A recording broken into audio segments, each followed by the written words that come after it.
बीड आणि राजकारण जर आम्ही विचार केला तर या ठिकाणी सतत धगधगती ती मशाल आहे. कारण की राजकारणाच्या स्वरूपात बीड जिल्ह्याची अवस्था फार चांगली आहे असं नाहीये. आणि कारण ज्या पद्धतीची बीड जिल्ह्याची परिस्थिती निर्माण झाली आणि खऱ्या अर्थानं एक छत्र कारभार नसल्यामुळं प्रत्येक आमदार हे आपल्या आपल्या पद्धतीनं आपली परिस्थिती मांडतोय. आणि आता त्याच पद्धतीची परिस्थिती येऊन ठेपली ते बीड मतदारसंघातल्या आढावा बैठकीमुळं. आणि या आढावा बैठकीमुळं विजयसिंह पंडित आणि संदीप क्षीरसागर यांमध्ये चांगलीच जुंपली. नेमका हा जो सगळा संघर्ष आहे तो कशासाठी आहे आणि नेमका याच्यात दडलं काय, या सगळ्या गोष्टी खऱ्या अर्थानं सामाजिक परिस्थितीवर येणं गरजेचं आहे. आणि या परिस्थितीच्या माध्यमातून सामाजिक परिस्थिती ज्या पद्धतीनं समोर येईल त्या परिस्थितीवर खऱ्या अर्थानं सामाजिक परिस्थितीसाठी लढतंय कोण आणि खऱ्या अर्थानं सामाजिक विकास हा कोणाला अपेक्षित आहे याचं उत्तर या प्रश्नात दडलेलं आहे. त्यासाठी नेमकं या विषयाची काय परिस्थिती आहे आणि आढावा बैठकीमुळे असा संघर्ष का निर्माण झाला याचाच आढावा घेण्यासाठी आज आपण समोर आलो. मित्रांनो, बीड म्हणजे काय, खूप बीड म्हणजे एक राजकीय सारीपाटाची खूप मोठी धगधगती कार्यशाळा. आणि गेल्या 10 वर्षापासून ज्या पद्धतीचे चित्र या बीडच्या राजकारणामध्ये बदलले आणि अनेक पद्धतीच्या परिस्थित्या आणि अनेक पद्धतीची म्हणजे समीकरण जुळवाजुळव करून सामाजिक परिस्थिती ज्या परिस्थितीत आज समोर दिसते त्याच्यामध्ये खूप मोठे अनुमाग बदल झाले. जो एकेकाळी जो जिल्हा एक संघ आणि एक छत्राखाली चालत होता आज त्याला कसलंही छत्र राहिलेलं नाही. प्रत्येक मतदारसंघामध्ये 6 मतदारसंघ आहेत. 6 मतदारसंघामध्ये 6ही आमदारांची भूमिका ही आपल्या आपल्या परिस्थितीने वेगळी.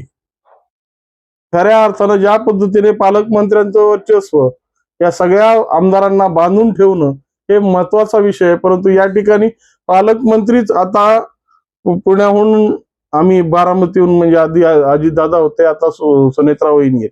आणि खऱ्या अर्थानं अशा परिस्थितीत कशा पद्धतीने या जिल्ह्याची मोठ बांधावी हे अजूनही गमक कुणाला सापडलेलं नाही.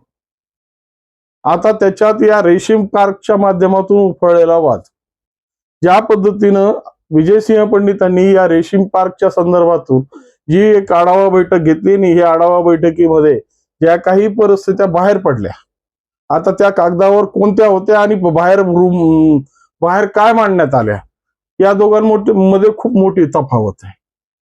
कारण की ज्या पद्धतीने मार्केट कमिटी गेवराई याच्यासाठी रेशीम पार्कचा हा एक नवीन प्रकल्प विजयसिंह पंडितांनी आखण्याचा प्रयत्न केला, पण आशिया खंडामध्ये 2 नंबरची बाजारपेठ म्हणून आता सध्याच्या परिस्थितीला बीडला पाहायला जात आहे.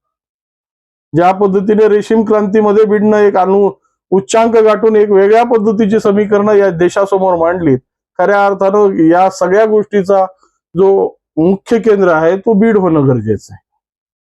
परंतु कसं आहे की ज्याच्या दृष्टिक्षेप चांगला, ज्याच्या दृष्टिक्षेपात ही सगळ्या गोष्टी येतील ते आपल्या आपल्या पद्धतीने आपली विकासाची मोठ बांधेल. आणि असंच काहीतरी धारूरच्या संदर्भात घडलं होतं. एकेकाळी धारूरमध्ये सगळ्यात जास्त सीताफळ उत्पादन करणारा तालुका म्हणून धारूरला ओळखलं जायचं. आणि धारूरच्या भागातली सीताफळ हे जगविख्यात जगप्रसिद्ध आहेत. तरीही या धारूरच्या नशिबी शेवटी अशाच पद्धतीचा पट्टा लावून जी सीताफळ संशोधन केंद्र हे धारूरला होऊन त्यावर प्रक्रिया होऊन त्याचा विकास करणं गरजेचं होतं, ते सीताफळ संशोधन केंद्र अंबाजोगाईला हलवण्यात आलं. म्हणजे राजकीय सारीपाट कशा पद्धतीने बदलती ना, राजकीय परिस्थिती कशा पद्धतीनं आपली आपली परिस्थिती मांडून ठेवली. परंतु खऱ्या अर्थानं विजयसिंह पंडितांनी जी काही आपल्या आपल्या पद्धतीनं लावलेली सूत्र खऱ्या अर्थानं त्यांच्या मतदारसंघाचा विकास करण्यासाठी ती महत्वाची आहेत. पण आता ज्या पद्धतीनं संदीप क्षीरसागरांची कोंडी करून या मतदारसंघामधला जो महत्वाचा विषय आणि महत्वाचा प्रकल्प आहे तो प्रकल्प जर गेवराईला स्थलांतरित होत असेल तर खऱ्या अर्थानं सामाजिक परिस्थिती आणि मतदारसंघाचा विकास होणार कसा? आज ज्या पद्धतीनं या बीडच्या राजकारणामध्ये जेव्हापासून क्षीरसागर घर हे जेव्हापासून अलिप्त वेगवेगळ्या पद्धतीच्या चुली मांडून आपलं राजकीय परिस्थिती सांभाळत आहे. अण्णांची आजही भूमिका अज्ञातवासाची आहे. योगेश क्षीरसागर हे कधी राष्ट्रवादीत होते, नंतर भाजपमध्ये आले, आता भाजपची परिस्थिती सांभाळत आहे. तर संदीप क्षीरसागर गेल्या 2 टर्म पासून राष्ट्रवादी, पहिल्यांदा राष्ट्रवादी एकत्र होती त्यावेळेस संयुक्त राष्ट्रवादीचे आमदार म्हणून, आता शरदचंद्र पवार या गटाचे आमदार म्हणून लढत आहेत. विरोधी वाकावर असताना सुद्धा त्यांना त्या पद्धतीच्या भूमिका आणि त्या परिस्थित्या मांडायला आज ज्या पद्धतीने अवघड जात आहे. परंतु ही नगरपालिकेची निवडणूक अवघ्या 6 महिन्यामध्ये ही नगरपालिकेची निवडणूक ज्या पद्धतीने झाली आणि 6 महिन्यातच संदीप क्षीरसागरांना प्रसाद मिळायला सुरुवात झाली. त्यावेळेस लोक वरडू सांगत होती की वटोगे तो कटोगे, काहीतरी अशी परिस्थिती मांडा की जी बीडच्या भूमिकेत असेल. परंतु त्यावेळेस त्या गांधारी सारखी पट्टी बांधून पक्षप्रेमाच्या नादात ज्या परिस्थितीच्या तडजोड्या झाल्या त्याची परिणिती आज संदीप क्षीरसागरांच्या समोर खूप मोठी आव्हानं देणारी म्हणून ठरलेली आहे. आज प्रत्येक ठिकाणी संदीप क्षीरसागरांच्या विकास कामात जो खऱ्या अर्थानं सगळ्यात मोठा गतिरोधक म्हणून निर्माण झालाय. कारण की सत्ता पक्ष असताना सत्तेत काही मांडता येतं, काही मागता येतं. परंतु विरोधी बाकावर बसलेल्या आमदाराच्या संदर्भात ज्या भूमिका, ज्या पद्धतीचं महत्व जागायला पाहिजे, ती महत्व या राजकारणात आजच्या परिस्थितीत जिवंत राहिलेलं नाही. मग या सगळ्या गोष्टीची सुरुवात झाली ती नाळवंडीच्या रस्त्यापासून. नाळवंडीच्या रस्त्याचा विकास करण्यासाठी ज्या पद्धतीनं विजयसिंह पंडितांनी आपल्या जो विकास निधी उपलब्ध केला आणि त्या परिस्थितीत त्याचं भूमिपूजन करून त्या नाळवंडी रस्त्याला एक नवीन चालना देण्याचा प्रयत्न केला. त्यावेळेस एक सचोटीची नगरपालिकेची भूमिका म्हणून संदीप क्षीरसागरांनी त्यांना काही न म्हणता फक्त विषय बाजूला ठेवला. परंतु खऱ्या अर्थानं जेव्हा जिल्हाधिकारी कार्यालयामध्ये जी विकासाची आढावा बैठक झाली, विकास कामाच्या संदर्भात आढावा बैठक झाली, तर खऱ्या अर्थानं या विकास कामाच्या आढावा बैठकीवर आता ज्या पद्धतीचे आक्षेप संदीप क्षीरसागरांनी घेतलेत आणि ज्या पद्धतीने संदीप क्षीरसागर आपली भूमिका मांडतायत, आज ज्या पद्धतीचे दाखले संदीप क्षीरसागर देत आहेत की रेशीम पार्क साठी ज्या ज्या महत्वाच्या गोष्टी आहेत त्या बीडमध्ये उपलब्ध आहेत. आणि खरंही आहे, रेल कनेक्टिव्हिटी आहे, रोड कनेक्टिव्हिटी आहे, ज्या पद्धतीची बाजारपेठेमध्ये बीड बाजारपेठेमध्ये जे सगळ्यात जास्त मोठी आवक म्हणून त्याला पाहिलं जातं, तर खऱ्या अर्थाने ती परिस्थिती आहे. पण ही सगळी परिस्थिती असताना मग इन्फ्रास्ट्रक्चर आणि नवीन पद्धतीचे जे पार्क उभे करायचे त्याचे प्रस्ताव देणार कोण, हाही सगळ्यात मोठा प्रश्न आहे. जर विजयसिंह पंडितांनी हे सगळ्या परिस्थिती असताना खरेदी केंद्र इथं आणि प्रक्रिया केंद्र जर गेवराईला फिरवलं तर याच्यात दुमत काय. जसं दारू तालुक्याच्या संदर्भात मी अगोदरच बोललोय, उत्पादक तालुका, सीताफळाचा उत्पादक तालुका हा धारूर आणि त्याच्यावर प्रक्रिया आणि त्याच्यावर संशोधन होते अंबाजोगाईमध्ये. अशा परिस्थित्या शासनाने नेहमी मांडून ठेवलेल्या आहेत.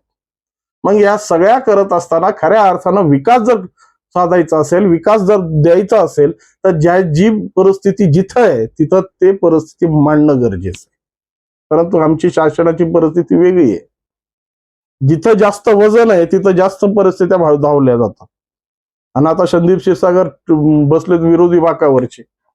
त्यामुळे या सगळ्या रेशीम पार्कच्या संदर्भात काय काय भूमिका होतील आणि क्षीरसागरांना बटोगे तो कटोगीची भूमिका आता कुठपर्यंत सहन करावी लागेल.